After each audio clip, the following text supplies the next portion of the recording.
Welcome to the Building Excellence Podcast. I've got my friend Rashad Wright with me today. So thanks for being here, Rashad. Welcome, man. Good to see you. Good to be here. So Rashad, you've been involved in athletics for a long time as a coach, as a player.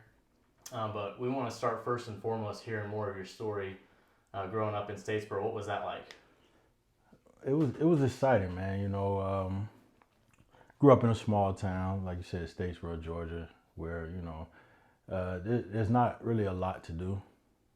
So growing up as a kid, my mom and dad had jobs and they worked throughout the day while I was at school. And I got an older brother who's 7 years older than me, and that was kind of like my connection to everything, because my older brother, he was always playing with me, being around me, and especially in the summertime while my dad and mom was at work, my older brother had me. So everything he did, I was around following him. So he was kind of a big influence on me. And, just growing up in a small town, man, I was looking back, it was kind of tough, because there's not much to do for kids in our area. And, it was just hard to try and find, things to do. But, I had a good support system with my mom and dad.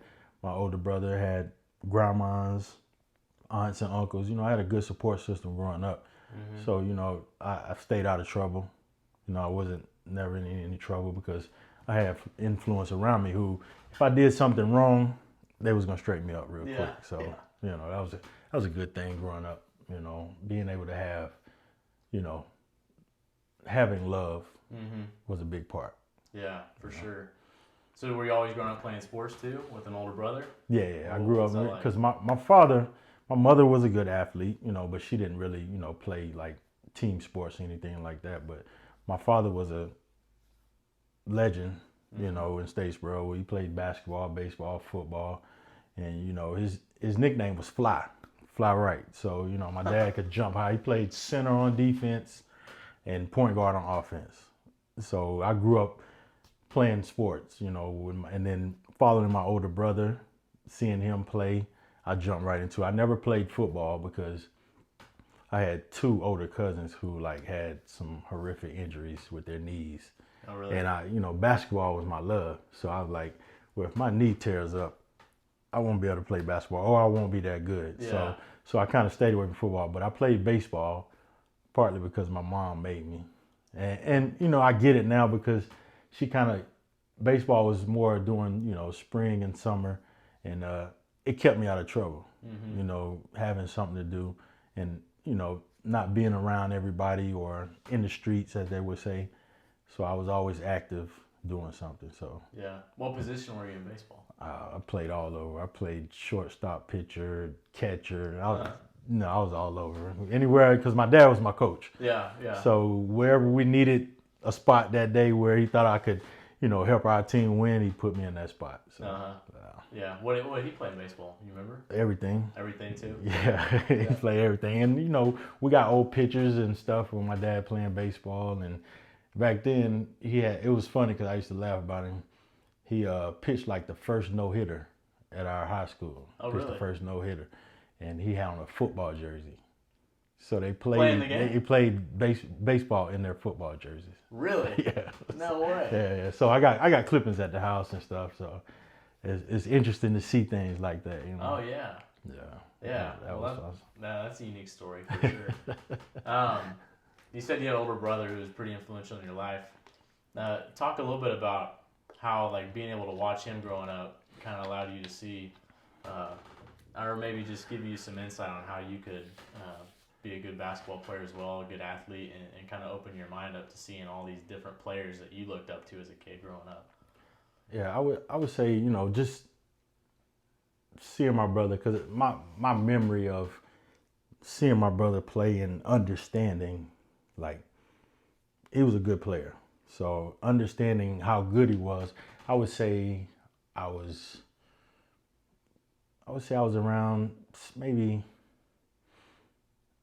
7, 8 years old when I first started realizing and understanding my brother's really good, and you watch him and be proud to go watch him play basketball. So once I, I guess had that feeling, I always was like watching everything he does, and leading up to when he signed with the University of Cincinnati out of high school.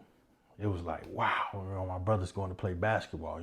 That was like the biggest thing to me, like just because that was my brother. And then seeing him go and play and being able to travel up to Cincinnati and watch him play with the lights. Even we went to North Carolina in the Dean Dome one time and seen him play North Carolina, where they had Rasheed Wallace, Jerry Stackhouse, Eric Montross, just some of those guys being in that environment who, we're watching these games on TV, seeing them, and now I'm here like, oh, I'm in North Carolina where Jordan played. You know what I'm saying? I'm up here like where Jordan played. So it was interesting, and it was good for me at a young age being from where I'm from, because it gave me an insight that some of my peers didn't have. I get to know there was something else outside of the city I grew up in. Yeah. Being able to see that, and like my brother made some mistakes in high school and college, and I got to saw those firsthand to see how his mistakes kind of the reaction my mother and father had from his mistakes. It kind of it ingrained in me like, hey, I don't want my parents to feel that way, or mom and dad to feel that way about me. Yeah. So just seeing him go through those things, I look back now, I'm like, hey man, to a extent, I'm glad you did that, so I didn't have to, do that, So it was like just watching him and seeing him go through life. I had a firsthand knowledge of like what not to do. So it kind of made me find a path of my own. Like, okay, well, I know I can't do that, or I can't do this, because when he was playing, he went to Cincinnati. He transferred. Well, he broke his foot, and that kind of threw him off a little bit, mentally. It kind of messed him up. Then he transferred to Western Kentucky. Got there, didn't like it. Then he transferred all the way to Fresno in California. And Jerry Tarkanian was there. Oh, that's right. Yes. Yeah, so he was out there, and then he didn't like it out there because he was too far from home. And so he ended up coming back and playing at Life University, which was an NAIA school, and ended up doing real well. But that kind of, after that, he was like, I'm kind of done with basketball, because he had traveled a long way to try and get somewhere, and he wasn't getting the looks of, going to the NBA or anything. So he was like, I'm done. Yeah. But I got to see all that and follow it and learn like, hey, I can't make these mistakes, or when it's time for, if it's going to happen for me, I know what to do. I find my own path, leading up to when I went to school and stuff like that. I was like, I know I'm getting ahead, but when I went to Georgia, there was a point in time where I was having doubts, and I was like, maybe I should transfer. But, my dad always instilled in me like, hey, remember what your brother did? Then my brother was like, hey, stick it out, man, tough it out. It could be something good for you. Oh, yeah. Just don't leave when it get uncomfortable for you, so. Yeah. Well, also, I mean, it takes some wisdom and discernment to be able to sit there and say, hey, this is what my brother's doing. I'm not going to do it, because taking in and learning from it is a really key concept to be able to do that at a young age like you were. Because how many years younger were you than your brother? He's 7 years older than me. 7 years older? Yeah. Okay. So once he left for college, I was pretty much on my own then. I remember his freshman year in college, I was in 6th grade. And, it was kind of hurt because I no longer had him around. And I was the only kid in the house then. And, I couldn't go some of the places now because I'm 11, 12 years old. I can't go do what I was doing, being at the parks or being at the mall chilling, because I had an older brother who was going to watch after me. Yeah. But I couldn't do that now. Mom and them just couldn't leave me somewhere because I didn't have my older brother. But that was a good point. And we was talking about, when he went to college, like, insight for me was when I went up, my dad drove me to Cincinnati. It was like a 11-hour drive, I think, in the summer. I went and stayed with my brother 2 weeks. I got to stay with him. and be around, you know, the whole college basketball atmosphere in the summer, where they're practicing, playing pickup ball, and seeing guys from different states and stuff. And I'm like, I had no clue about that really, you know, being a small town. There's Georgia Southern in our city, but to me, it was like seeing these guys, it was a different, I saw the difference. Yeah. You know, because I saw Georgia Southern play, you really didn't see guys that was, you know, pretty much everybody was 6'5" and above. My brother was the shortest one. You know what I'm saying? The two guard was 6'6". You know? And so I didn't see that. So when I was up in Cincinnati and being around these guys and how these guys used to slap me upside the back of the head or, you know, make me go do stuff for them, you know, it gave me insight to like, man, wow, I want to be doing this. You know, this is something I want to do. So when I went back home that summer, like some of my boys, my friends, you know, the things they want to do, I was like, nah, I got a different plan than y'all now. I want to play ball for real, for real. Like, I don't want to just play ball because we've been playing ball together all our life. No, I want to actually go to school for it. Like, this can help me leave Statesboro. This is what I want to do. I went up there and saw my brother and met some of his friends. Man, they were from Kentucky. They was from Texas, everywhere. So I'm like, man, I want to get out and do that too. Yeah. So. Yeah. And real quick, do you feel like, what was the home like for you? Were your parents pretty disciplined parents, or were they like? Oh yeah, old school discipline, man. Like I remember growing up, man. Even grandma or something. If you walk in the house, you playing, you having fun outside, you know, friends there tell you, hey, either you're gonna stay inside or out. They tell you that. And if you keep running back in the house, you might end up getting a whooping or something, man. So that taught you discipline. And, you know, little things like we go to the grocery store or something. Don't act up in the grocery store. Don't be loud running around the grocery store. Just little things like that kind of help me, you know, discipline myself when I'm away from, you know, my comfort zone around my family, where I know they're going to allow me to do some things where, you know, can't get in trouble because I'm around my family. They monitor and stuff. So when I go out on my own, I have the discipline, know, you know, right from wrong, what to do, what not to do.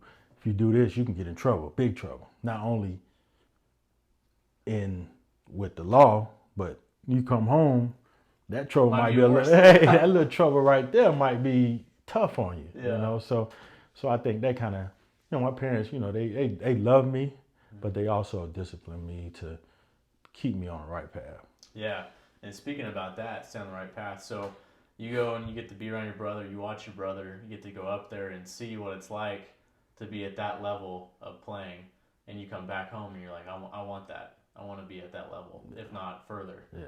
And so you were talking about your friends and how they might be doing some things that are not kind of on par with where you want to go.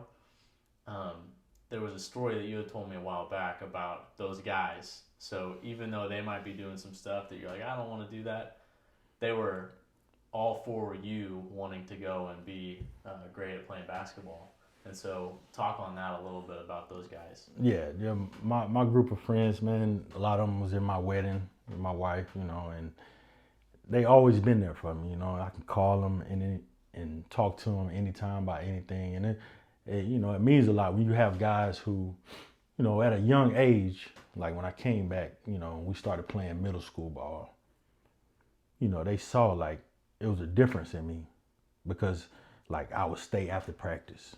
I'm always at the gym. They were like, let's go to the mall today. Nah, I want to go to the park. Or because my high school coach was actually my cousin, and his son is my cousin, and we was close. We're the same age, and I used to call them like, hey, can we go to the gym today to shoot? Because I just wanted to be in the gym. Let's go to the gym and play some ball. So, you know, with my boys seeing me go into, you know, that zone, they would always be like, you know, when we're at school or at the park or when we do go to the mall, if there's any kind of negativity that they felt or I felt, they always kind of like protected me, you know, kind of like, hey man, we don't need to be here right now. Let's go. Or nah, what you doing hanging around him today or something like that. Like, Yeah. just, keeping me away from nonsense. And it always stayed like that. Even now, if I go home, they don't want to be at nothing where it's a lot of people.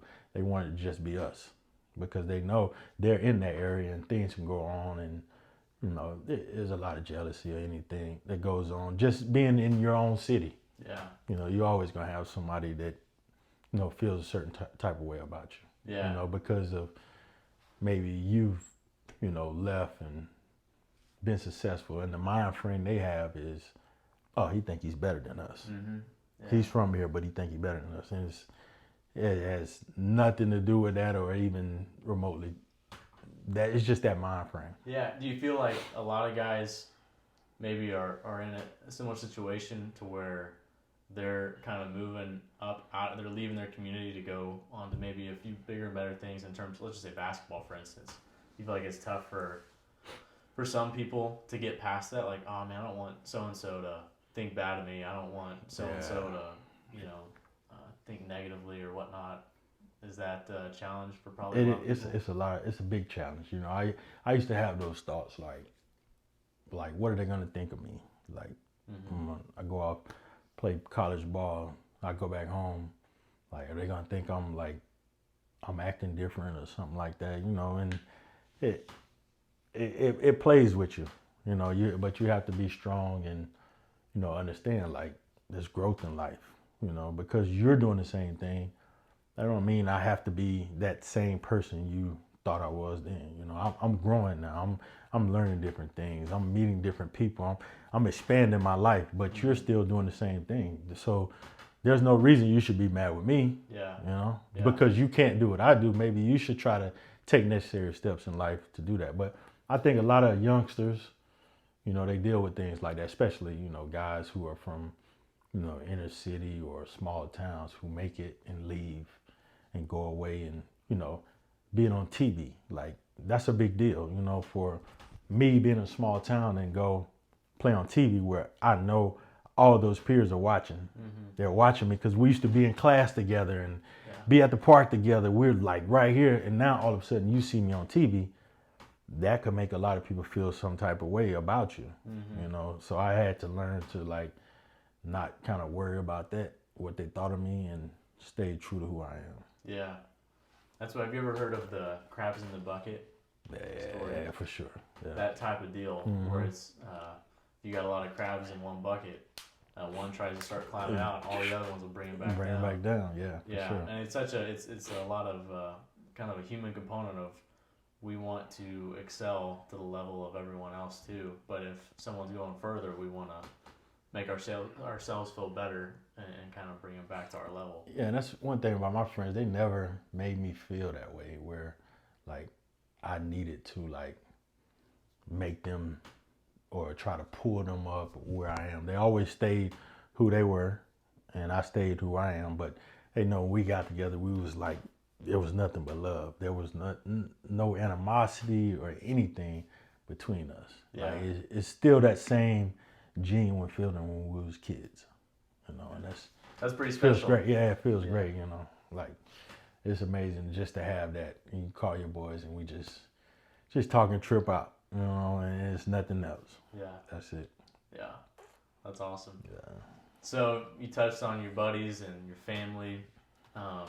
Talk a little bit about playing high school, getting into high school. Like, who were some guys?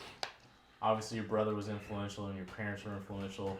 And let's just touch maybe on your coach and maybe some players that you admired that were ahead of you that you respected and wanted to have a game similar to or somewhat like. Yeah, growing up, man, there's a bunch of guys, man. Used to go to the park and see my brother play with them and against them, and it's a bunch of names I could run off, but a couple to stick out. Guy Keith Legree, who's a coach now, who's actually back coaching at the high school we played for. He was the only McDonald's All-American that came from out of town. Real good. Ended up signing with Louisville, and you had another guy on that team who was a shooting guard, Mitch Taylor, one of the best shooters I've seen, even from young, I just always knew he made threes, you know what I mean? Yeah. And he signed with Auburn. And then, you had my brother come through. And, it's just a whole bunch of guys. A guy I played with, Dante Humphreys, he was older than me. So I got to kind of not just get through in the fire because he was 2 years older than me. So he got through in the fire as a freshman. Yeah. And then he had those 2 years to develop. Then when I came as a freshman, I had him to work with. You know what I'm saying? It wasn't just me jump in the fire and I got to control stuff. He was already there, so I can kind of develop and work my way in. And so he ended up signing with Georgia Southern. And, just having guys like that who went to the next level and always played against good competition. And that was due to, my high school coach, Coach Lee Hill, legendary, winningest coach in Georgia basketball history. Yeah. And he always wanted us to play good competition because he knew the talent we had in our area. And so he would take us, to Atlanta just like in the summer. And he knew people in Atlanta. So he would take us and maybe find a gym, and different high school teams get their players and we come play in the gym. And we play against all those teams, different teams. They might not be playing against each other, but we were going to play them like a day. We might play 6 games in a day. Really? But we're playing against different Atlanta teams. Different teams. Yeah. And we holding our own. They might have bigs and everything, but we picking up pressing. And one thing we came up, one thing you had to be able to do was dribble the basketball. If you couldn't dribble the basketball, you couldn't beat us. Yeah. That came from my dad to Coach Hill. If you couldn't dribble the basketball, there's no reason why you was competition to us. Yeah. You know what I'm saying? Then it came down to you being able to use your left hand or your opposite hand, your non-dominant hand. If you couldn't do that, you couldn't play with us because we're going to expose it. Like soon as the game starts, we're exposing that. We're going to figure it out. That's one thing we're looking for when we start to play. Can you dribble the ball? Can you use both hands? It couldn't, simple. So that made it easier for us because we were learning how to play the game. So, my dad, my coach, they was trying to give us tools to our advantage where it could help us out. Where, like when I was growing up, I wasn't always a good shooter, but I could dribble and get to the basket. I was fast, big hands, long arms. So I pick up full court. So whoever I was guarding, I'm picking up full court. So if they couldn't dribble, then I can get an advantage on them because I could get some steals and get layups. And that would kind of take away from me being, having to set up and maybe a team backing off me and I couldn't shoot. Yeah. As good, Yeah. So that kind of changed the game, in itself. And teams couldn't do that to us because I would drive and kick it out to somebody on my team that really could shoot. So if you're backing off of me or you're on me and I'm driving and you have to help, I got somebody in the corner. My cousin, he hit 9 threes in a game, 7 threes in a game. Like he's known probably no taller than 5'6". Yeah. But you leave him open, it's cash. Yeah. So just little things like that, help me out with, learning from my dad, my coaches, seeing those guys playing at the park, learning from their games, seeing what they do, like when they go against different competition, taller guys, shorter guys. I always watch. Yeah. Watched and learned. Just watched and learned. Just looking at guys, seeing how they play. And, we have guys who all they could do is play defense really good. They were quick, fast. So I watch them and see like the things they do and see if I can add that to how I play, And I think that helped me with my overall game. How did you get to be a really good ball handler? That's something my dad put me out in he said, if you want to play basketball, you got to know how to dribble. So he put the ball in my hand at a young age. I was out working on dribbling. That's all I really did was dribble. Yeah. Really, that's all I did was dribble. And then, I remember a story. I remember I was outside and my dad came home from work one day. And I was outside, just driving, making layups. He was like, all right, we're gonna work on your left hand layup today. So I'm out there doing it. I was messing up, couldn't do it. He was kind of being hard on me, and I started crying. And he was like, go in the house, get in there with your mama. You want to act like that? Get in there with your mama. And I went in there crying to my mom and stuff, and she was like, it's gonna be okay. You can go out there, just go out there and show him you can do it. He's just being hard on you. So went back out there. My dad wasn't really saying nothing to me, and he was out there shooting by himself. So I got my ball and just started doing it. And he told me later, he was like, that's all I want you to do. Just get out there and just keep practicing. And kind of smiled, and ever since then, I just remember that, like, he was just trying to push me to do something, get in there and knowing I can do it, and know I would need that tool if I wanted to play basketball.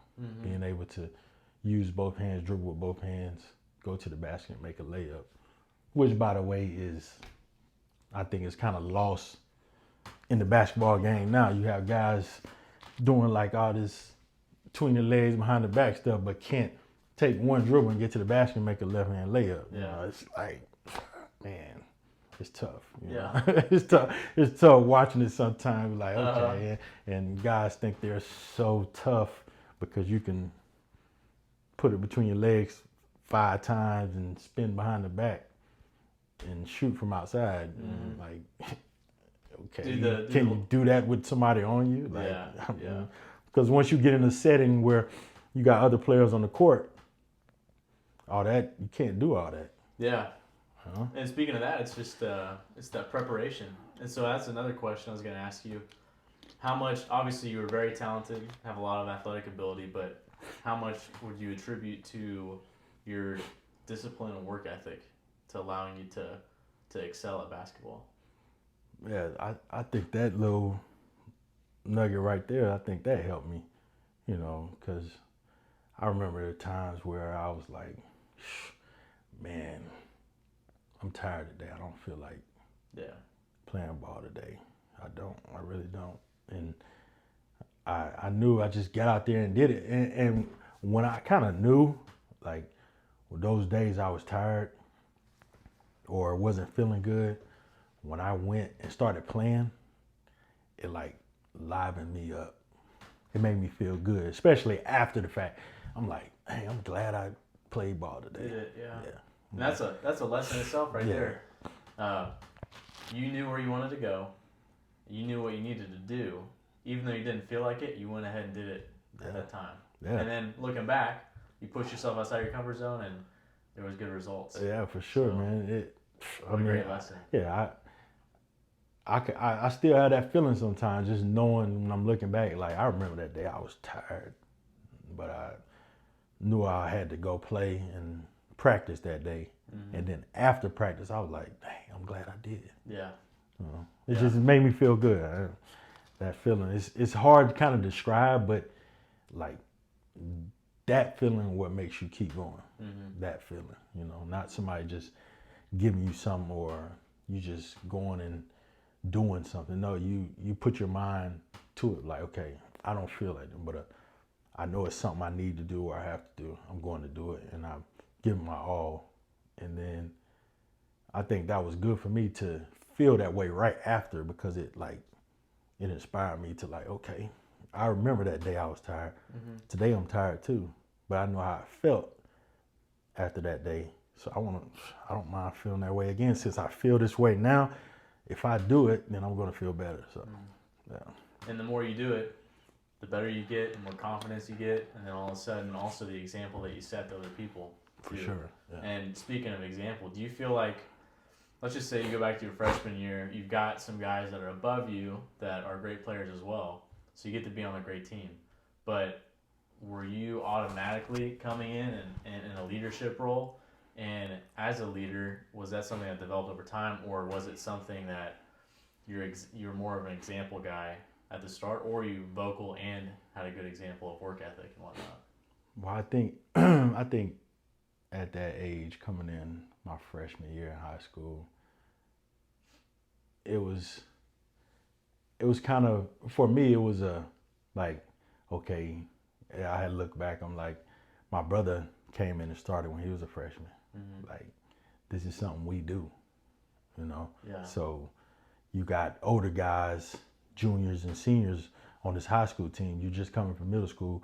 You don't have their respect because you've been playing against guys your age. So when first day of practice hit, when you got preseason running and all this stuff, it's new. It's different. It's a different speed. All kind of different factors factor in.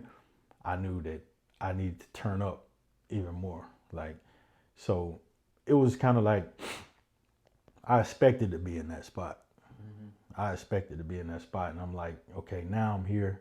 What am I going to do? Am I going to, you know, shy away from it, or am I going to step up and no? Because you know, in a small town, you know, one high school, and they know we just won a championship in middle school for our coastal empire area. We just won a championship. So now all the other teams that surrounded knew I was going to be a freshman, and my friends were all on the same team. All of us were going to be the freshman group coming in that's going to be a good team from years to come. But I was kind of like starting to separate from everybody. Yeah. You know, so they knew I was going to play, but they didn't know if I was going to start. So that summer, it's interesting. That summer, instead of playing with the varsity during the summer, going into ninth grade, I stayed kind of with the JV team, my friends, and played with them because I wanted to have fun before, because I knew it was serious. Because our coach was no BS guy, none of that. Like so I wanted to have a little more fun before it got to that stage, you know. So I played with them, but I always was at their games watching. So, but once the season hit, I remember walking to the gym the first day of practice. It was like it's a totally different feeling. Like all the older guys, you know, they in there laughing, joking around. I was all about business. I'm like, okay, I'm about to take somebody's spot. Yeah. I'm about to take somebody's spot. And that's what eventually ended up happening. You know, I worked my way, and I didn't start the first game of the season, but I would say probably about, I give it 2 minutes into the game, I was in. Yeah. I was in the game and didn't look back since then. I started the rest of my freshman year and all the way through. Yeah. What about at your time in high school? Just talk about the teams you had in high school. Man, we had some squads, man, and it's crazy to look back. We didn't win a state championship, but man, we had some squads. Like the way we played together, and like the ups and downs we might have went through, but the good thing about it though, all of us was together. We always went to the park, and we usually be on the same team. But if we all wasn't on the same team, you know, we might have 3 on this team, 2 on the other team, 2 on that team. But we always together. Playing together, yeah. Playing together. And that carried over to when we played at high school. We played together, you know. I still got good friendship with those guys, and man, it was just fun. You know, from my freshman year to my sophomore year, I grew a little bit. You know, I was always, I would say, I knew a way I could play was being able to guard somebody. You know, I was like a 5'9" freshman, probably about 140. Yeah. But I had big hands, long arms, and quick feet, and could move real quick. You know, could handle the ball. You know, so make your layups. Make my layups, yeah, for sure. Make layups. You know, I hit my shot. You know, if I'm open, I'm gonna hit a shot. You know, and I think that helped me get on the court. And then for my sophomore year, I started improving my shot. I got a little bigger. That's when I think I started lifting weights my sophomore year. Yeah. So you didn't really even lift any weights I at didn't all. touch no weights. Yeah. My coach, we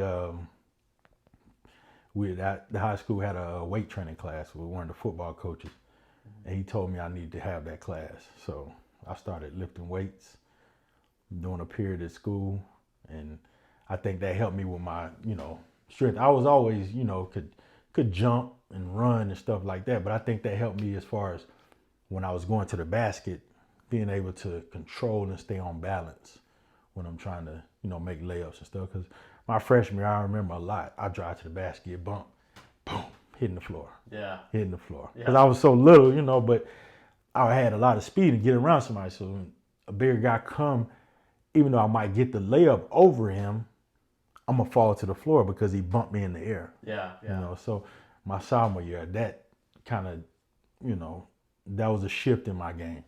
My junior year, that's when, like, I think my confidence went through the roof once. I wouldn't say confidence went through the roof. I think I knew I was going to be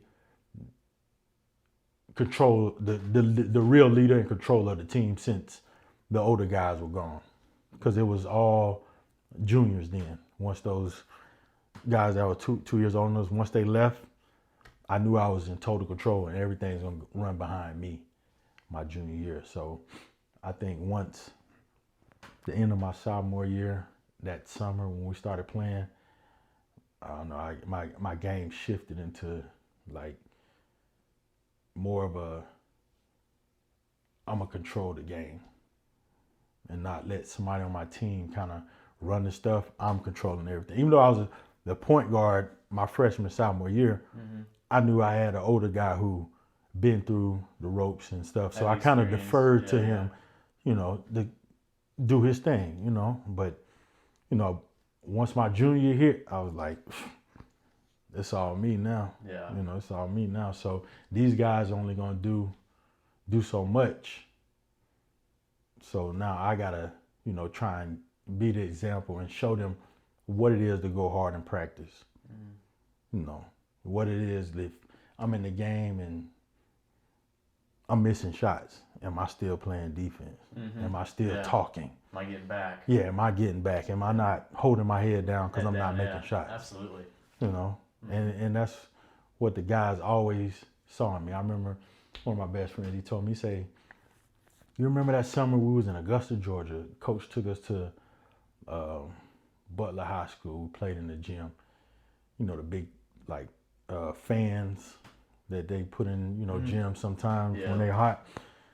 I'm talking about it had to be 100. Humid too. Humid. Georgia, hot.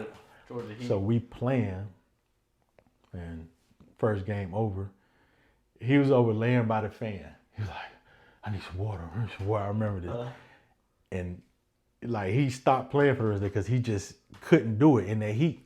And he always tell me, he say, man, I knew you was gonna be a different dude, man, when we was in that gym playing, because you was up and down the court, up and down, still going. Everybody else about to pass out, but you was still in there like we had just started playing.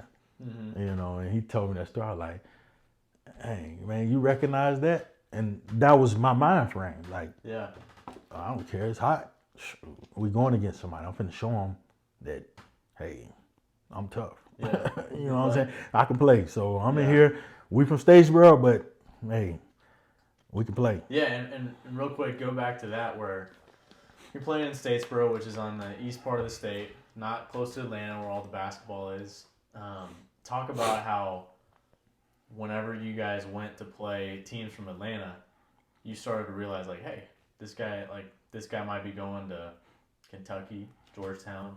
Hey, I can play because I'll go up against them, and you started to realize that, hey, I can play against these guys and I can play. Yeah, it happened my freshman year. We went to, I can't remember the tournament. It was a tournament in Atlanta. They used to have during Christmas. It was a Christmas tournament, and we won our first game. And then it was a team from D.C. They were ranked like 24th in the nation. I didn't know they even did that. Yeah. Or nobody on our team even know Yeah. they ranked high school teams like that. And we was gonna play against them. They had some guards. I'm pretty sure that was DC guards that everybody knew and stuff like that. But they did have one player, guy Lonnie Baxter. He went to Maryland, won a national championship in Maryland. I ended up playing against him in Europe. But good player. He was about 6'9". You know what I'm saying? We ended up playing his team. And so, you know, once we figured out, we got out there, we playing, we probably went up quick on them because we was pressing and everything. We went up quick. We like 24. Well, we need to be ranked too. You know what I'm saying? We need to be ranked. And we end up beating them pretty good. You know, we like, dang, if they rank like that, why we rank? Yeah, we need to be in the rankings. You know what I'm saying? Not only in the state of Georgia, but everywhere. You know, so I think that moment kind of, you know, boosted my confidence a little more too, knowing that there's a team ranked 24th in the country where everybody knows or writers or whatever know, and we playing them in Atlanta. All these Atlanta teams seeing this too in this tournament, we beat them like they were just another team, you know. So I think that gave me confidence, knowing just because I was from Southeast Georgia, small town, when we go up to Atlanta playing all these teams and who always seem to be ranked higher than us at the beginning of the year, but at the end of the year they not, you know. So seeing all that, and then they watching us, and all the players are ranked. None of us ranked in the state, but we beating them every time we go up there and play them. Yeah. So it was a big confidence booster, and it kind of made us, you know, kind of like mad in a sense, but we knew we just gave us respect. We knew we was respected, but it wasn't put on the forefront that Statesboro. Yeah, like maybe a little chip on your shoulder. Yeah, for sure. We can play. Talk a little bit about the recruiting process for you, because you said being in Statesboro, you guys were kind of under the radar. Talk about your recruiting experience and what that looked like, and then how did you get to Georgia, University of Georgia? Man, I don't even know if I would say I had a recruiting experience, because nobody. I mean, I had, of course, Georgia Southern was there. They knew that I was, you know, would be able to play with them, but I wanted to leave, being that I saw my brother leave and just wanted to get out and away from home, just the city of Statesboro. So I don't think like I really had a recruiting experience, because going my junior year, the only letters I really got were like from Nebraska and Alabama. Nebraska and Alabama. I think it was another school. I can't remember, what is it? It's Northeastern University. It's in Boston. Oh, up in Boston, Northeastern University. Yeah. And the only reason why was a point guard from Georgia Southern was a coach up there now, which gotcha. He's an assistant at Florida State now. But but I had the connection with him because, you know, my older brother played against him and stuff like that. But he remembered me, and he, you know, gave me calls and sent letters and stuff. But other than that, it was really nothing. Kind of low key. Low key, you know. Not what it is today. Not what it is today with, you know, everything, you know. But up until, I would say, like the end of my junior year after the season, and then in the summer, I never played AAU ball. And the time, well, I played on a team that we had to play in for the Peach Jam. This is when the Peach Jam was first starting up. Yeah. So you had teams that could play in to try and get in the Peach Jam. So I got put on the team. My coach knew a guy who was forming a team with some area players, and I was gonna be on that team. And we had 3 games, and I didn't know like the magnitude of it. Yeah. So I was like, okay, well, AAU, I'm gonna play on this team and just show my stuff. Just play. God damn, I was killing. Yeah. But we lost and stuff because we were outmanned. Like we was playing against guys coming from New York. Yeah, these are the top teams. Yeah, top teams. It was pretty much like a practice game for them. Yeah. To get prepared for the tournament. Yeah. That's what I look back and see what it was. Oh, we was just practice kind of game for them to get ready to play all the other teams that was loaded. You know what I'm saying? But I was killing. You know what I'm saying, to be honest. And from that moment, that's when Georgia came in, University of Miami came, and NC State, Clemson. That's when a lot of schools started coming in the summer of my junior year. Yeah. Because you got into something and had exposure to that. Yeah. Which is a great lesson itself, like being in the right situations to be able to kind of show off your talent is really important. So. Yeah, that was awesome. And then the crazy thing is Alabama came on a recruiting visit, came down. To be honest, I don't even think they seen me like really play in a high school game. I think they just got word from my coach that I was a player that's slept on. Mm-hmm. And so they came down to visit the house. And then after that, like as soon as they came, Georgia called. And, you know, the connection was the Alabama head coach at the time was the assistant for the head coach of Georgia. And both of them were at UCLA years before, you know. So a good story about recruiting. So when Georgia found out from my coach that my coach told him like, hey, he the best point guard in the state, regardless of what everybody else think. He the best point guard in the state. Uh-huh. So he called me out of class one day and was like, hey, what you doing this afternoon? You think you can work out for Georgia? I was like, yeah, whatever. You know, I was like, he was like, are y'all playing ball today anywhere? That's what y'all playing ball. I was like, well, yeah, we're gonna be on the college campus playing against some guys out there. He was like, well, you know, that ain't nothing to show them. I'm like, well, what you want me to do, coach? He was like, well, you just go out there and be playing, and I'll come out there, and then we'll go from there. So I'm out there playing, and, you know, killing some just regular students, just killing them. Uh-huh. And I was the high school kid that come out there playing. Yeah. We used to really sneak in that facility because you had to have a college ID. So we used to just like, you know, get somebody open the door and we come in and just play ball. Yeah. Play ball. So we in there playing, and I remember I was like, the game had just ended, but we had won. So we were just waiting, sitting around waiting for the next team to get on. And I remember seeing Coach Harrod walk in the gym. I'm like, oh, because he had just got the job at Georgia the year before.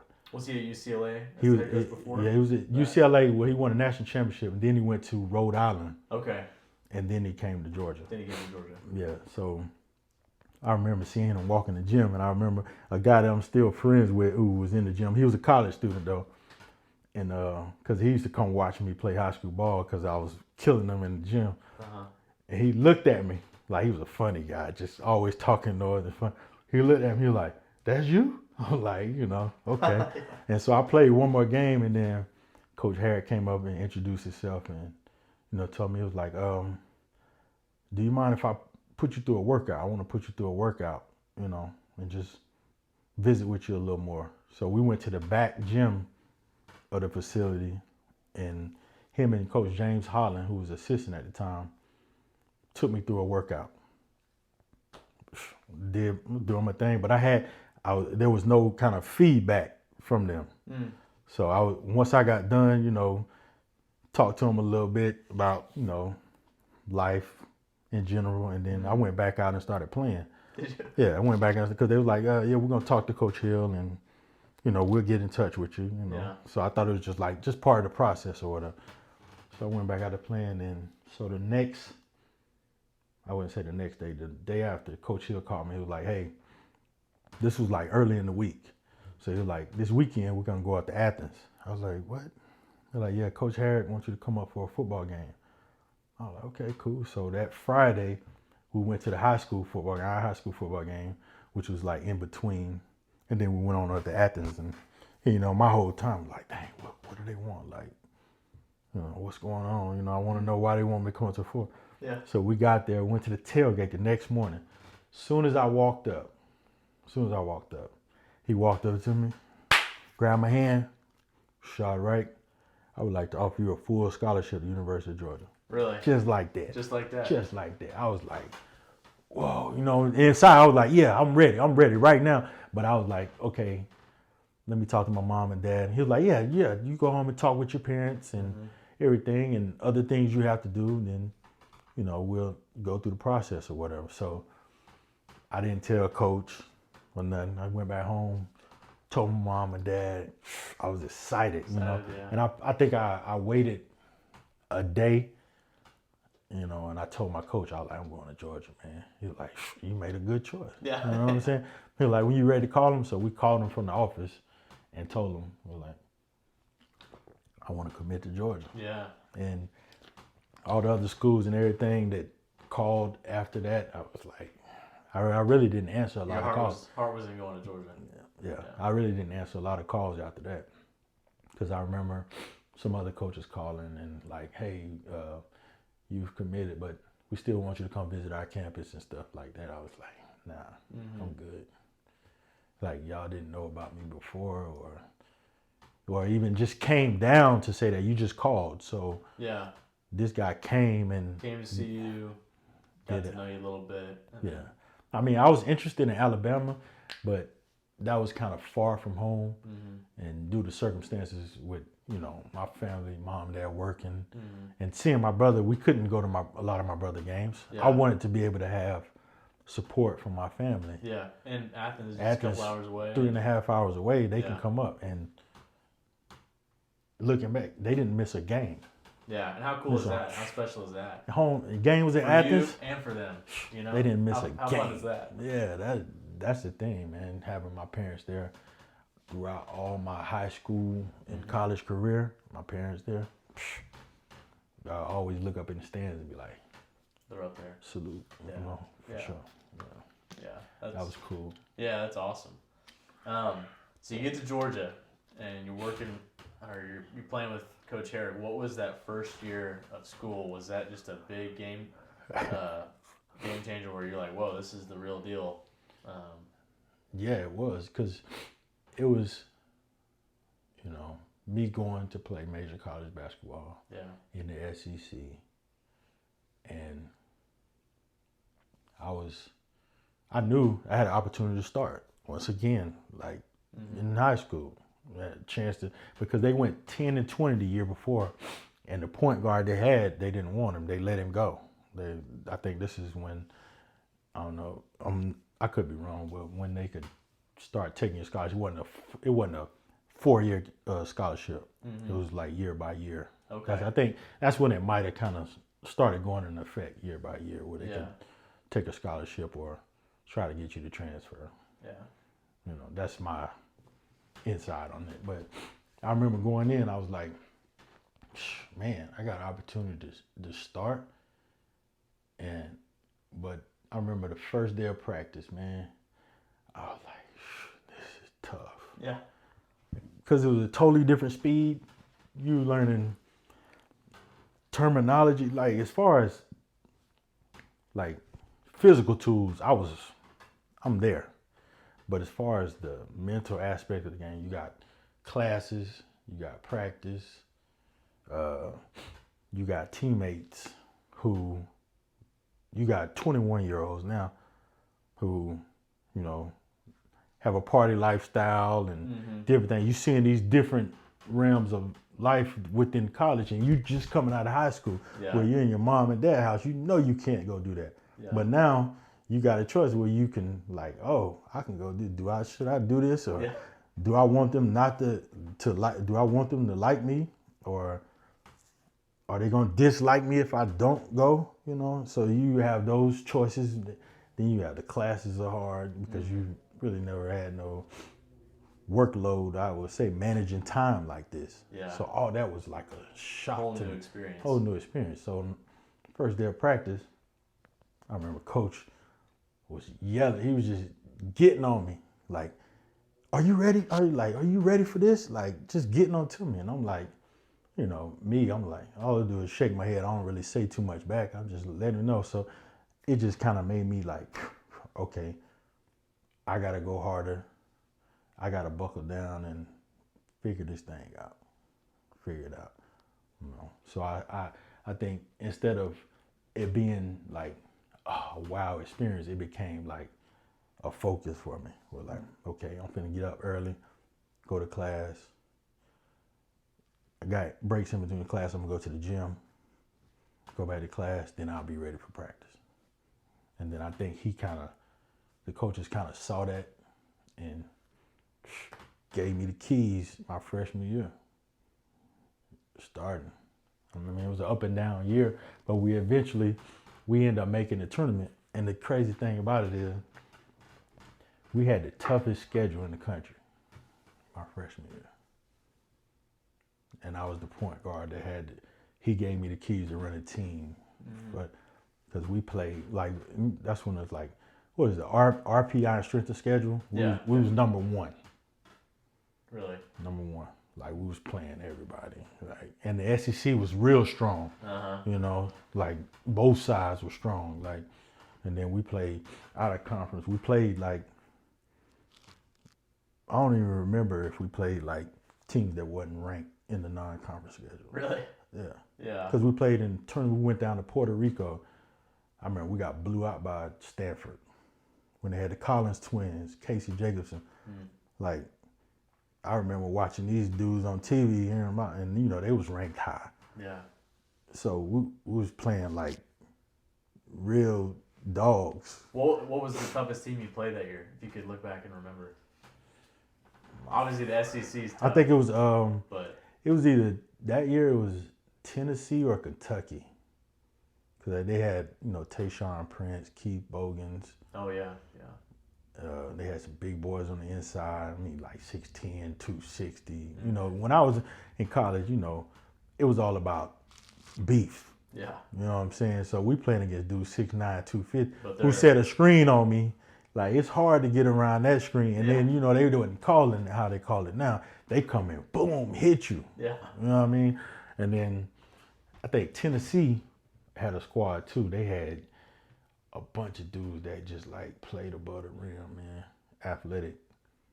Like, how I think that team Tennessee had then could play like now. They had big guys who could step outside and shoot and could like handle the ball at like 6'7", 6'8". Real tough to guard. Real tough to guard, you know. So we had bigger guys on the inside, but those guys were big and fast, run and jump like that, you know. Step outside, can handle the ball, who can start an offense instead of just going to the block and posting up.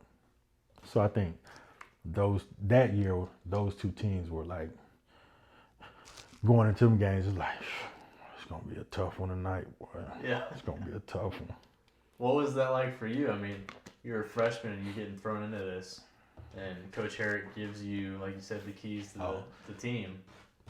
It just came to me my freshman year. I was watching this a couple months ago during basketball season. I found an old tape. Played against Arkansas, 40 minutes of hell. Oh yeah, yeah.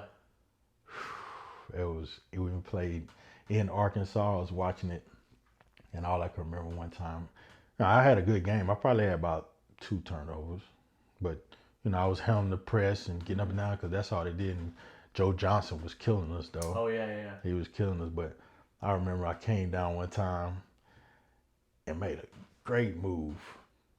And I think I tried to no-look the pass and it turned it over, and he went crazy on the sideline. Coach Herrick. Yeah, he went crazy on me. And really? I just remember that. He went crazy on me. You're not ready for that. You know, just kind of talking trash to me and stuff.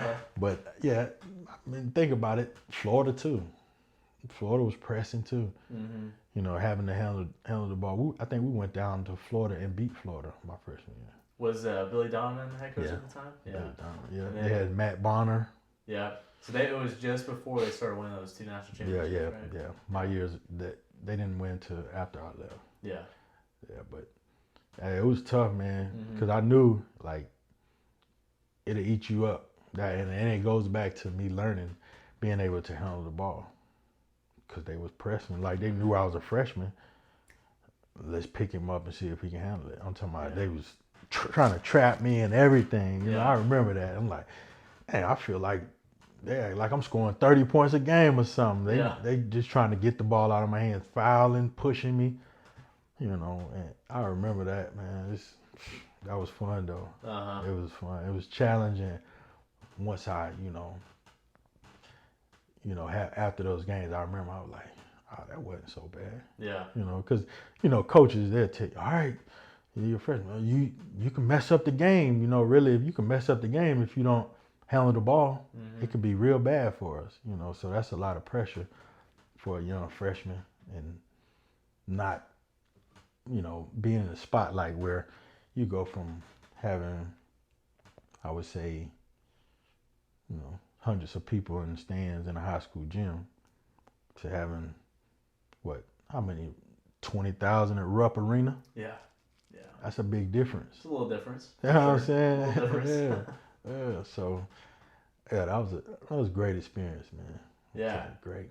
Did you have, speaking of the pressure, and did you have any doubts about yourself, or you had to struggle through the season a little bit, or were you using it more so as confidence, like, hey, I'm going to prove myself that I can handle this, and you were confident within your abilities, so it wasn't maybe a big deal for you, or what was that like? No, I had confidence. Always had confidence. It's Yeah. just, at certain moments, you'd be like, man, dang, if I would have did this better, or like, you have certain situations where, remember a couple games might have hit one shot, 1 for 8 or something like that. Like, dang, man, my shot's not there. Man, am I ready for that?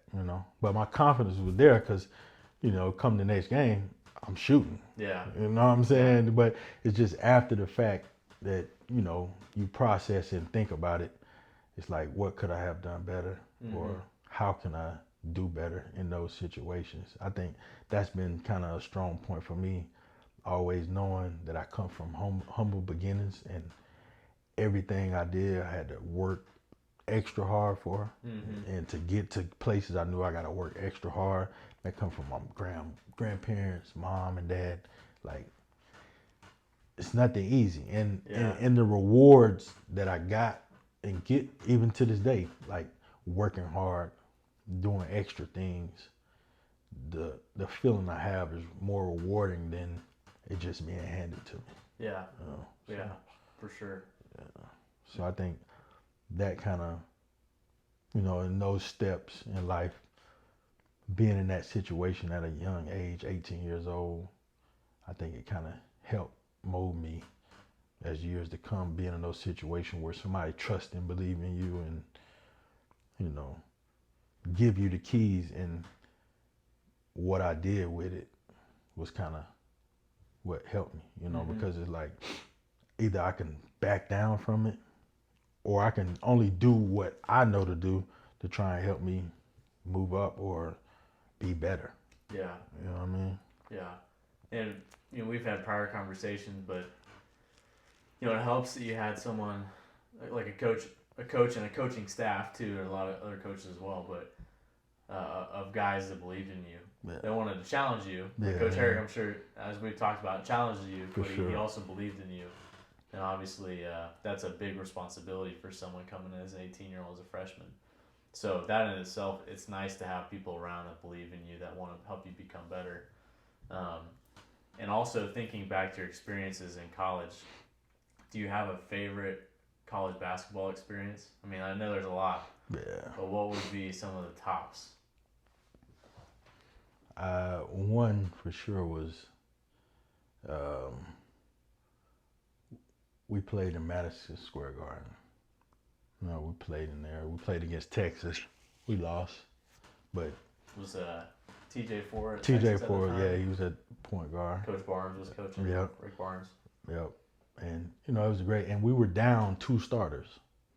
Because of something had happened in the summer where they played in like some kind of game in their hometown during the summer.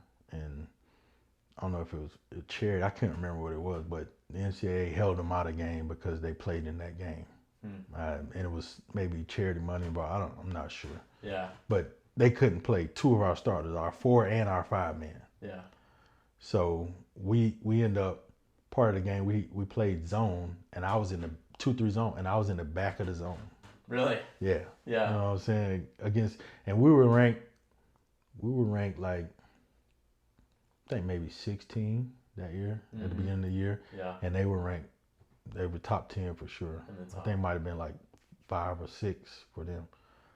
And so just being in that game, in that atmosphere, I remember when we had practice the day before, going to Madison Square Garden. I'm like, yo, first time in New York, it's like, whoa, you know what I'm saying? Like, this is foreign, you know what I mean? So you going, then you get in there and practice, it's like a stage, really. You know what I'm saying? It's dark, and with the seats and everything, and it's bright lights right there. Shining on you. Yeah, and then just the vibration or the noise the court makes when you're running and jumping. Yeah, yeah.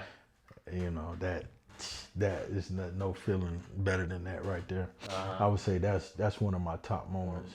Yeah, and then being on primetime ESPN, playing in that, and then I would say I don't know SEC games, man. Just going to those different arenas. All the places you get to play. Yeah. You guys played in the Mountain Invitational. Yeah, went to Maui and went out there and being in Hawaii. Yeah. Like, and even just we took like West Coast road trips. We went from Georgia before the holidays. We leave Georgia, might stop in Alabama, play South Alabama.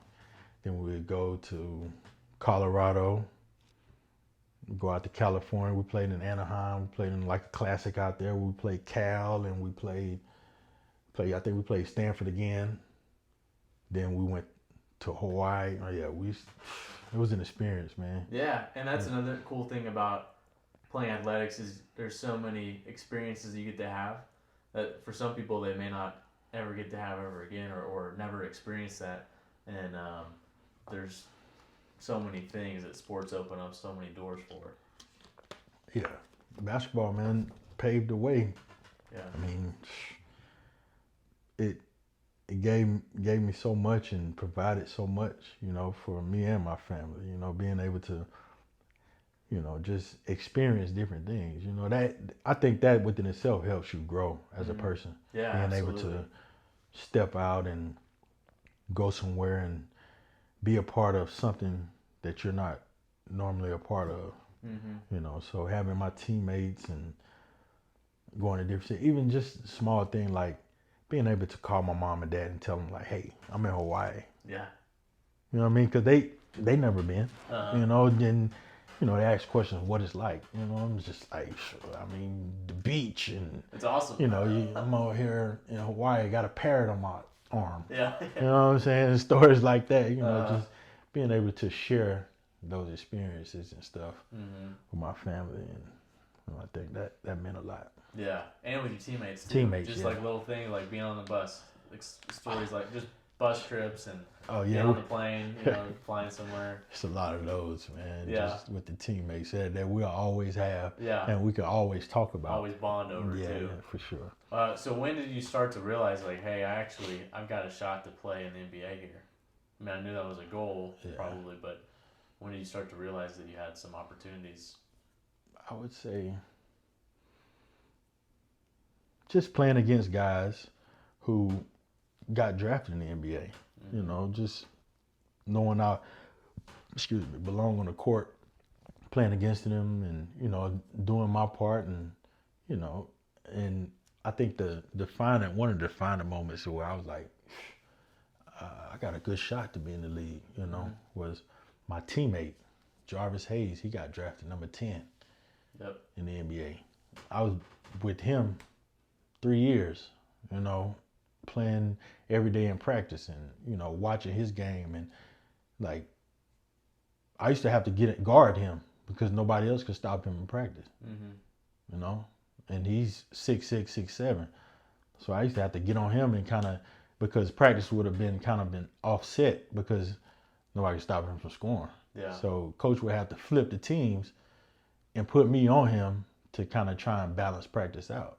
So, going through those times with him and seeing another teammate like who I believe a lot of players should be drafted and stuff, but just the skill level and athleticism of these guys, me being right there and, being respected like that kind of gave me a sense of like, okay, well, I think I can play at the next level.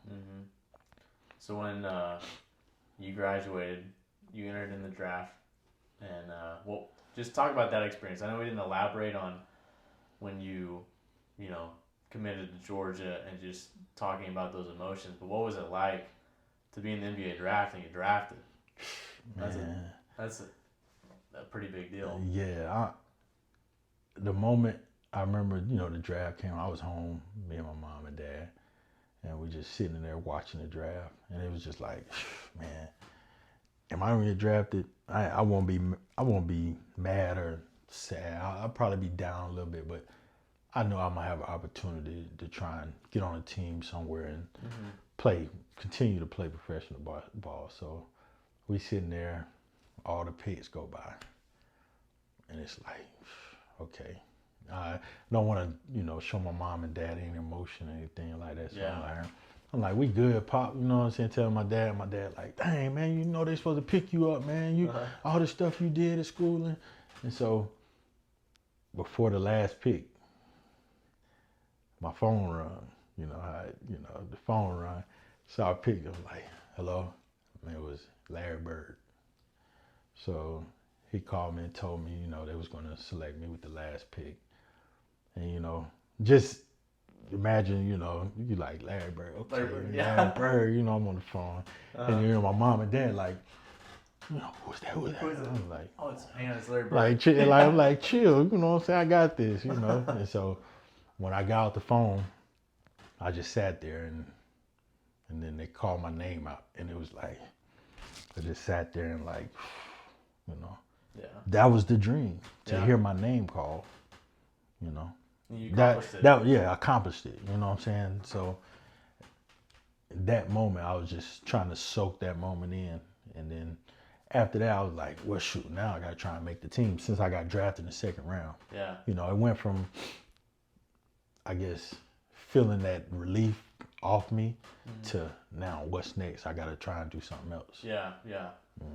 I think that was my emotions from what I remember at that moment. It wasn't like, let me go out and party or, something like that. It was just like, now I know I got to try and make the team.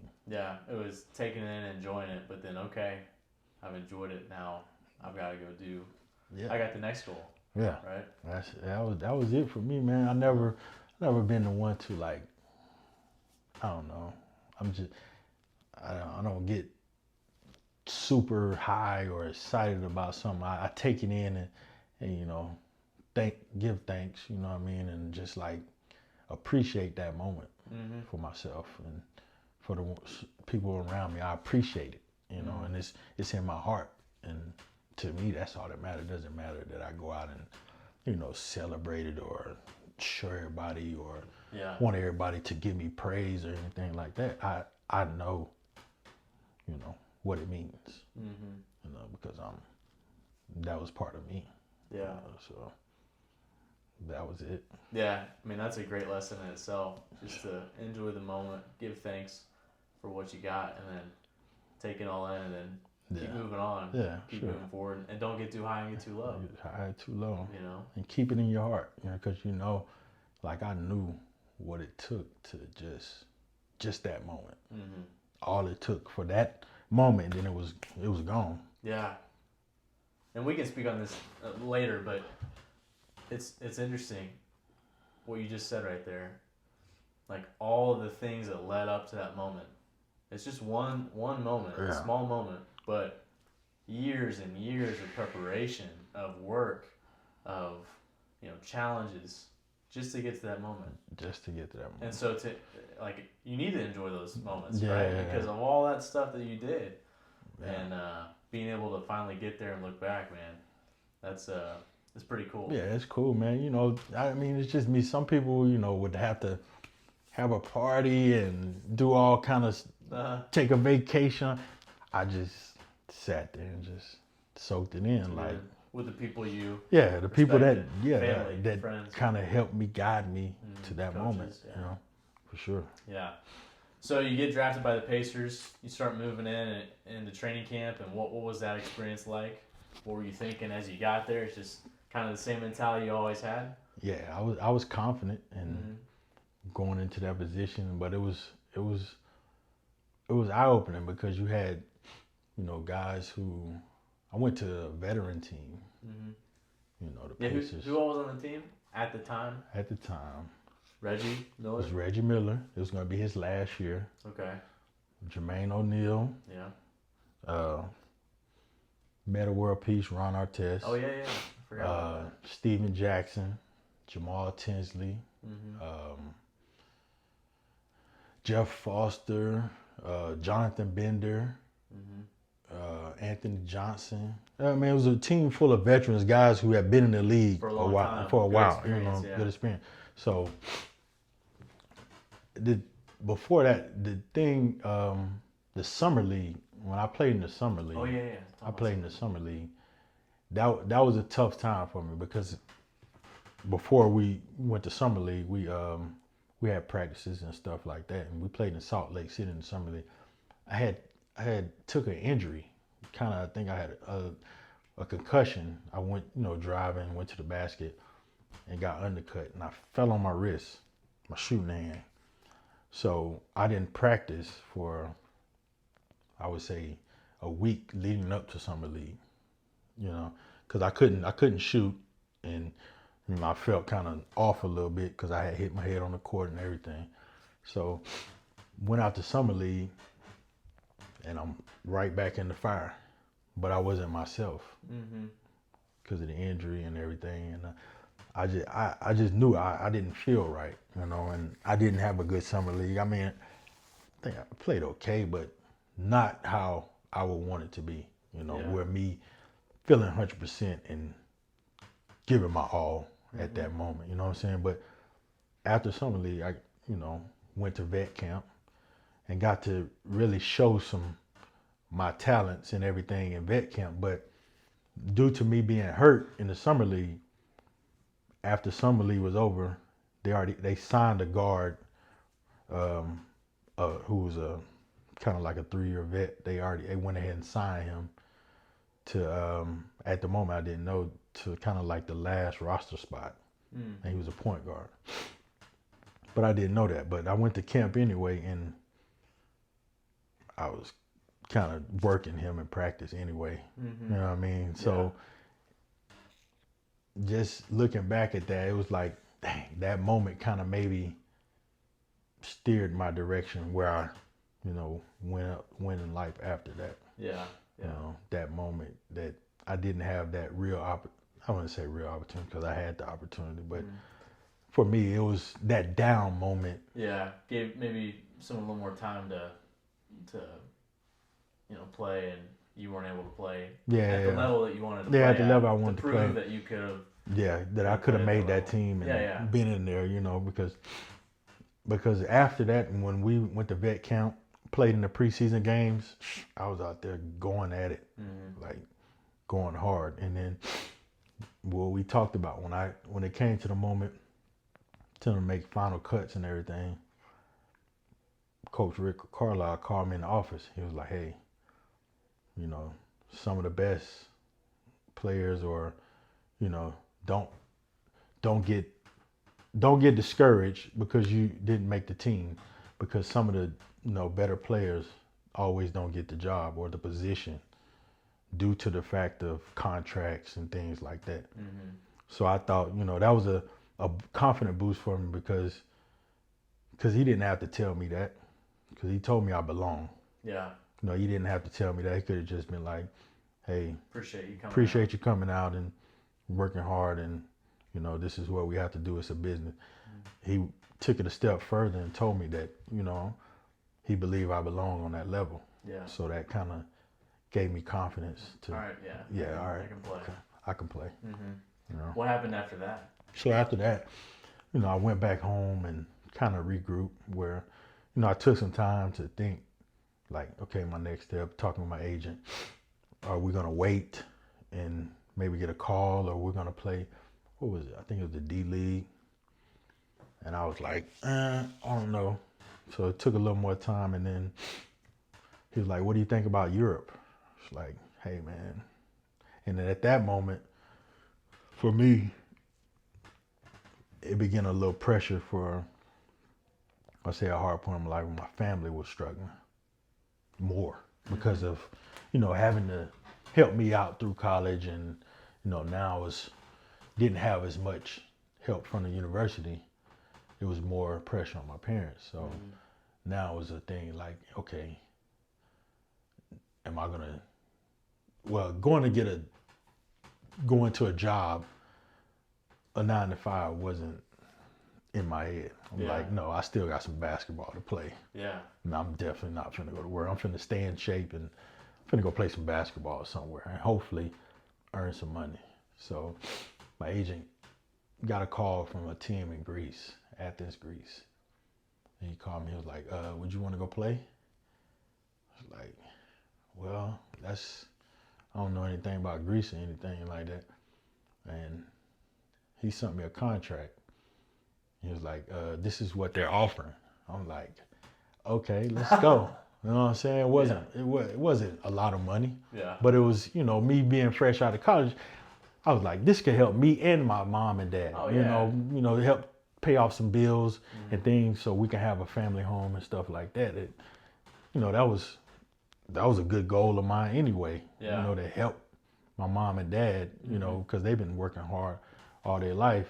And you're able to just give back to them, just to show them like, hey, you guys can take a vacation. Yeah. You know what I'm saying? Like, do something. I appreciate what you've done. Just show a little appreciation. So he sent out, I was like, okay, well, I'm going. And went to Greece and, man, had a great time. I was fortunate enough to be in a good organization in Greece and had a good teammate or good teammates when I got there to kind of help me, I would say, like, kind of help me withstand the mindset of like, dang, man, I'm supposed to be in the league. Why am I over here?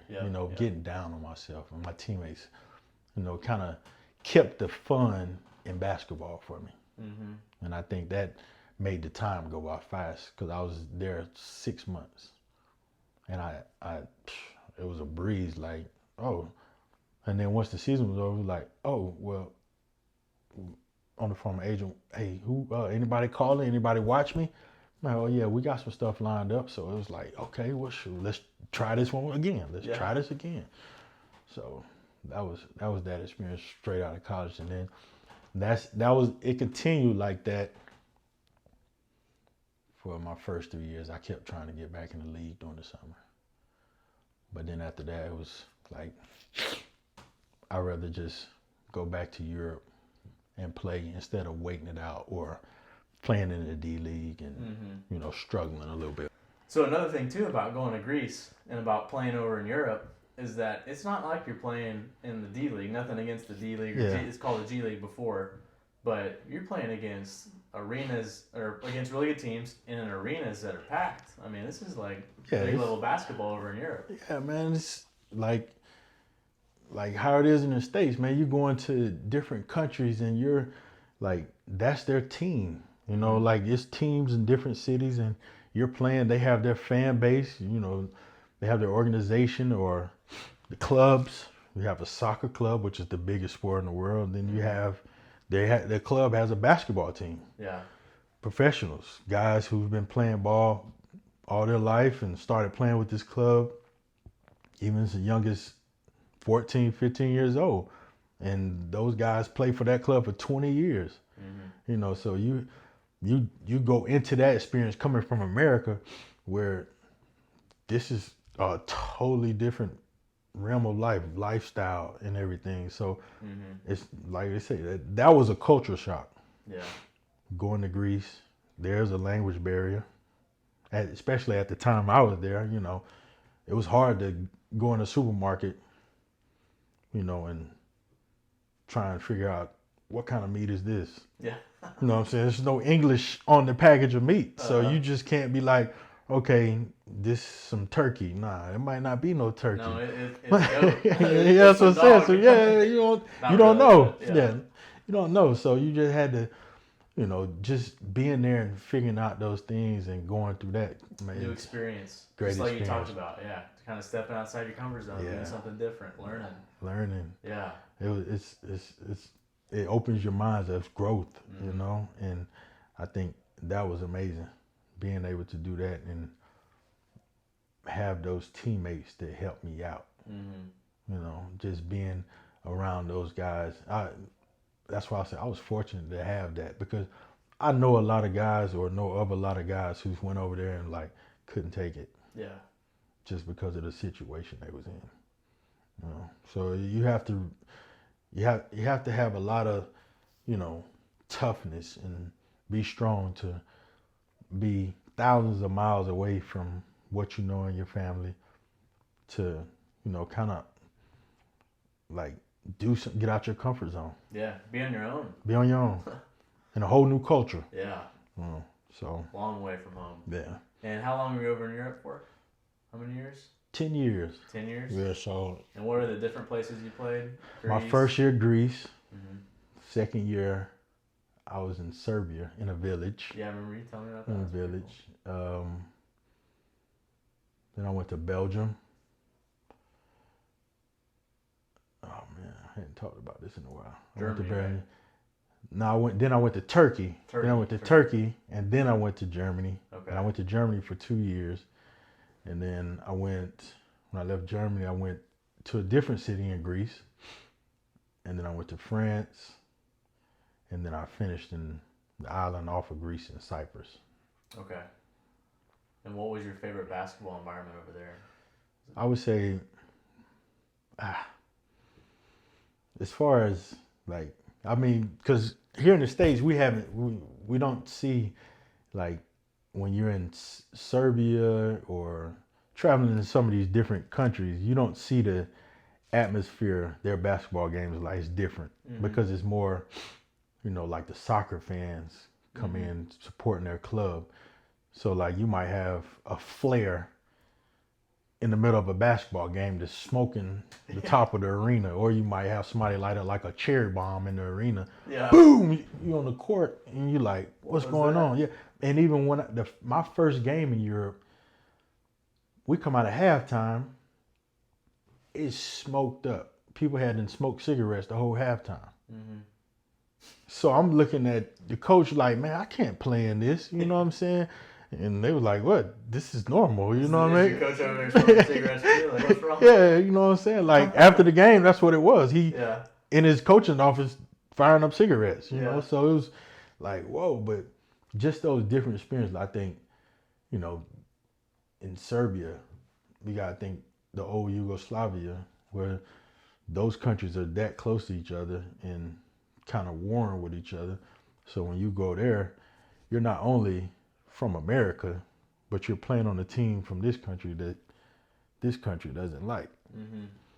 So it's kind of like a double whammy. Like you got the police and everybody around escorting you to the game, and then you're sitting on the bench, and you got these covers over the bench because they throwing coins. They'll throw coins at the players and stuff like that. And if you get hit with a quarter, a coin that size big, that could hurt. That could hurt. Yeah, so that's just a different. But the environment was amazing, man. Just seeing people passionate about basketball in their club, different things like that. But I would say, like, a lot of those arenas are like, it's just awesome to be able to travel to a different country and play against a team, then go 2 nights later and play in another country. Yeah. It's amazing. But I would say my favorite, like, place I was in, I would say, as far as weather, Greece was the best. You know what I mean? Like the water and all that stuff. But organization-wise, I think Berlin was more of a kind of like what I was used to coming from Georgia and having a taste of the NBA. I think Berlin organization was most like that. To the NBA. Yeah, because we had a Adidas contract. Yeah. I mean, everything was like pretty much, you didn't have to do anything. We get gear and food, restaurants, all that is taken care of. You got your own nice big flat. You got a car. That was taken care of. Yeah. I was putting on in Germany. It was cool. Yeah. Okay, well, let's transition out of your basketball playing. So you decide to kind of wind basketball down, and now you're coaching. So you get into coaching, but first, how tough was it to make the decision that, hey, you know what, I think it's time to kind of hang up the shoes? It was tough. It was real tough. I had I would say I met who now Tiffany, my wife. I met her, and we began our relationship, and we were still dating and things like that, and we I decided, I was like, hey, you know, she knew I was still playing ball and everything, so we was talking about. So dating, then decided to get married. So I'm like, no, before we got married, I went back to Europe and I was playing. She came over and visited and everything, and I got injured. I kind of hurt my knee a little bit. Mm-hmm. So came back home after the injury, and I'm like, okay, body's starting to feel these aches and bruises. I'm about to, you know, kind of wind it down a little bit. Yeah. And so we get married, and you know, I tell her like, okay, go play one more year and be done. And then we end up moving to Tulsa, Oklahoma, because she wanted to jump back in her field of work in her career. Mm-hmm. And I was going to go back and play ball a year, and then we was going to kind of settle in. And so that injury, my knee injury, wouldn't heal like I thought it would to be able to play on that level. Mm-hmm. And so that kind of like shut me down. And I started thinking, and I was like, man, maybe I just need to stop. Mm-hmm. And it wasn't an easy decision, you know, but I had her support, and I think which helped me kind of like, I would say, make that call of like, I'm done. Mm-hmm. I'm done, because I don't see it getting any better. And another thing was, for me, I didn't want to have surgery on my knee. And I was at a point in my career where I wasn't trying to play 35 minutes with a bunch of guys straight out of college. Yeah. You know what I'm saying? I was at that point where I'm like, nah, I'm not trying to do that. You know, Yeah. that was just me. I wasn't because basketball is different in Europe. I mean, there's 2 practices a day, you know, and I felt when I hurt my knee, I was like, I felt like, okay, everything's starting to hurt now. Let me slow down a little bit, because I want to have kids one day and be able to walk and move around and still, you know, kind of have a little athletic ability. And it takes a real toll on your body doing that, sure. especially, you know, that second practice. That's And tough. There's no less than 2 hours. Yeah. And you go to ain't no coaches hearing that we going an hour 30. No. Yeah. It's and 2 hours. That's on top of you like lifting and staying in shape that way. So. Yeah, but I think I made that call and was like, okay, let me go on and break it down and try and figure out what I'm gonna do now. Which, looking back, it's like been the hardest part of my life, because it's been a transition from something I started young, building up, setting a goal and dreams to do, but I had no end to like what was I gonna do after, or plan set in what I was gonna do after. And it came to that point and I had no plan. So I think that was like hard, you know. The years after I stopped playing, a couple of years, it was hard, but I jumped into coaching, which helped me because I'm giving back to the game that helped me so much and what I love, you know, so I'm around it, which helps me, you know, grow and develop as a person, as a man, as a husband, father, you know. It helps me because the love I have for it, I'm not away from it, and it didn't like reject me, if that makes sense. I don't know, yeah.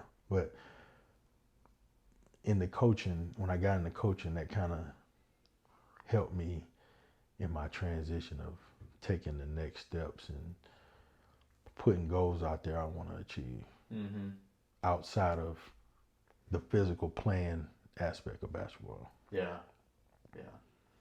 So you've been at Coaching Hall and Hall here in Tulsa, which I'm sure you've enjoyed. It's been a great experience, and obviously I know that being on staff with you for a while, we've had some great times. Yeah.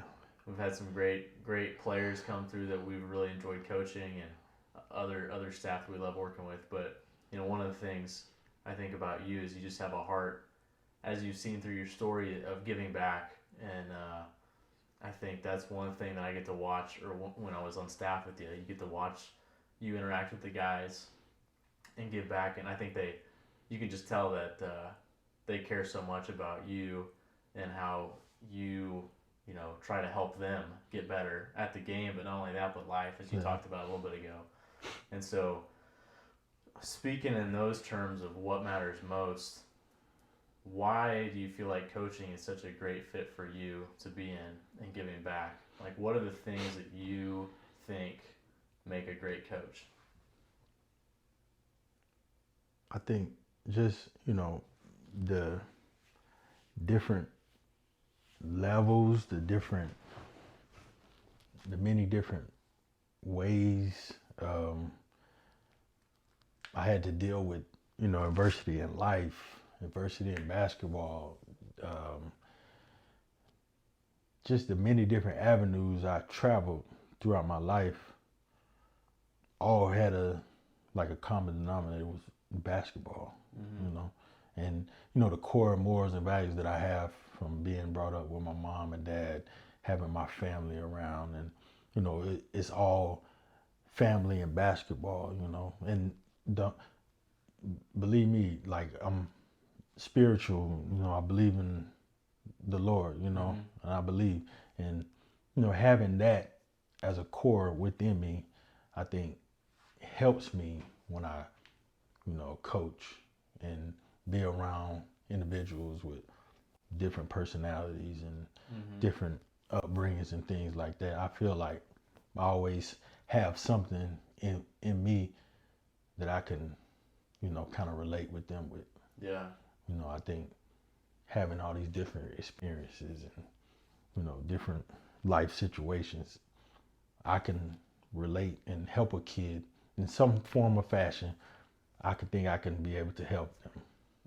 And that's what drives me to want to be a coach. And I think that a lot of coaches should have those qualities being around younger kids, because you never know, man. Different things in life could turn a kid a different way.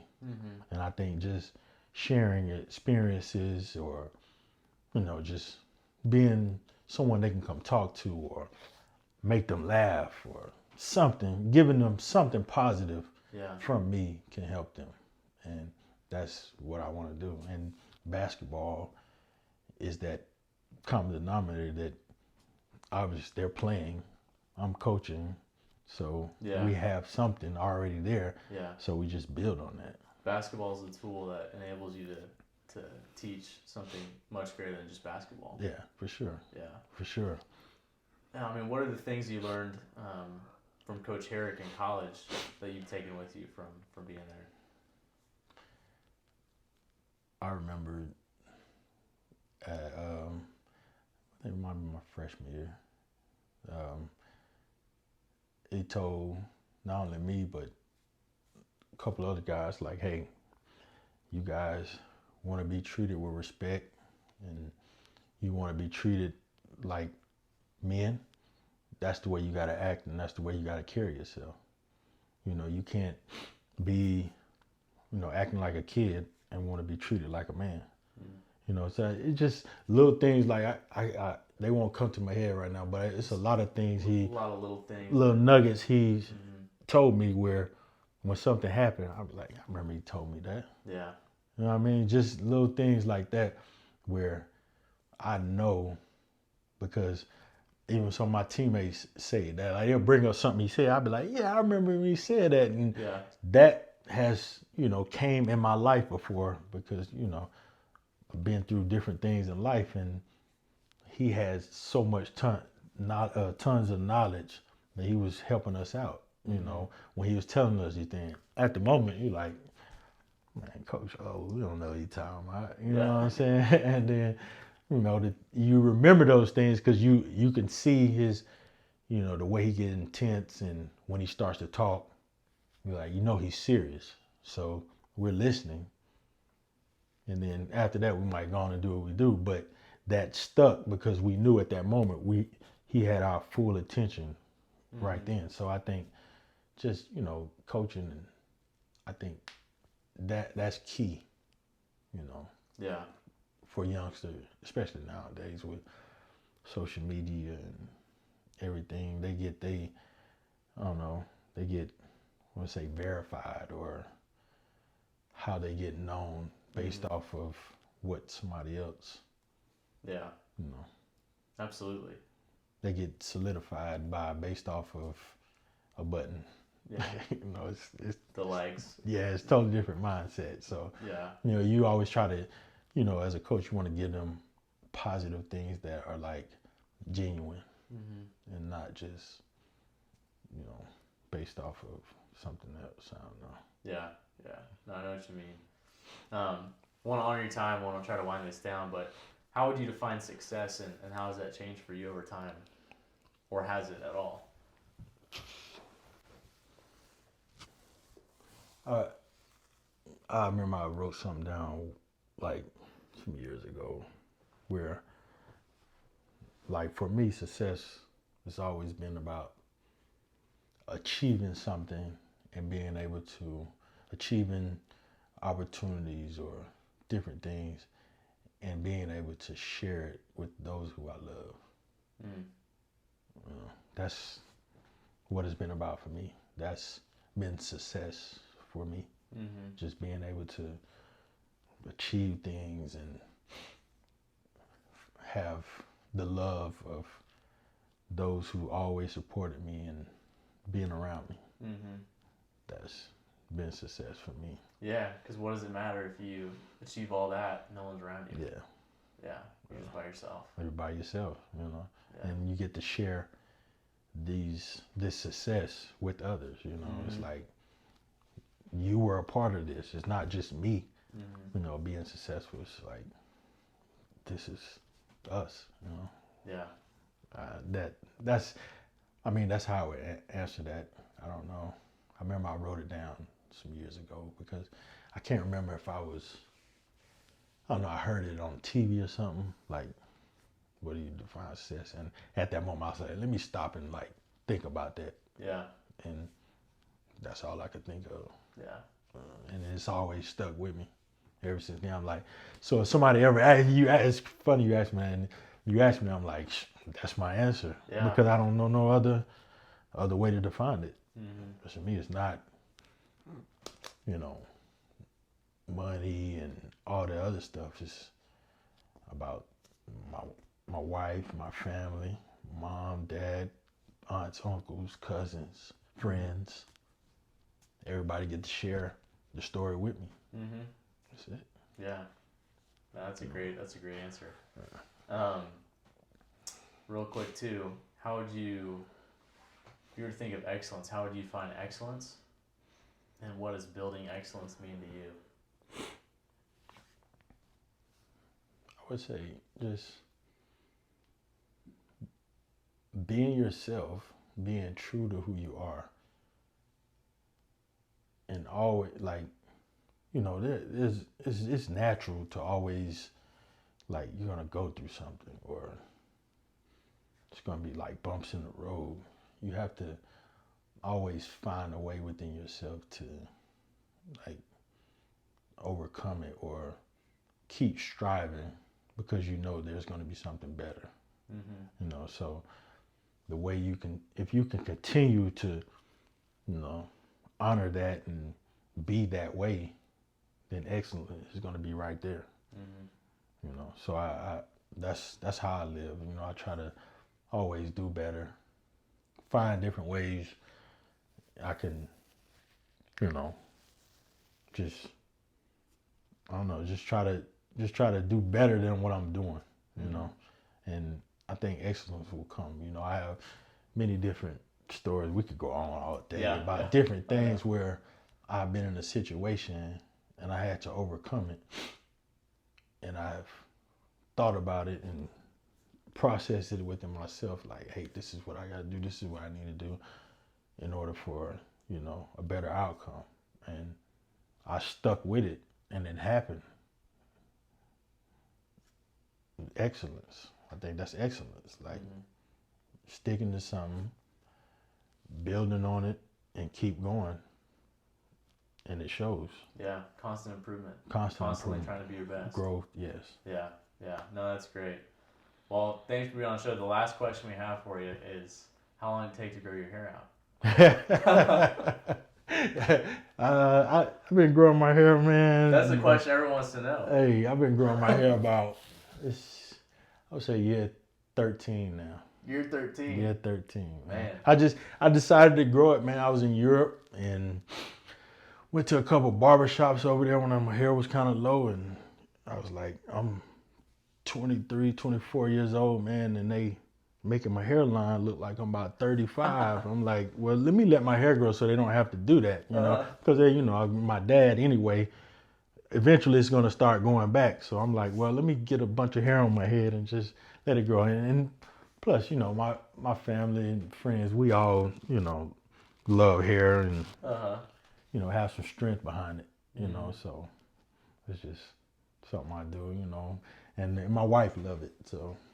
There you go. My wife loves it, so that's all that matters. That's all that matters. That's all that matters. My wife loves it, so I'm good. Well, that's awesome. Well, Rashad, thanks for being on the show. Appreciate you coming here and just sharing how you build excellence and all that you've done to give back to your family, your friends, the people that you coach, and obviously being around you. I can absolutely see that on a daily basis. It's been fun to work with you and fun to call you a friend too. Appreciate it, man.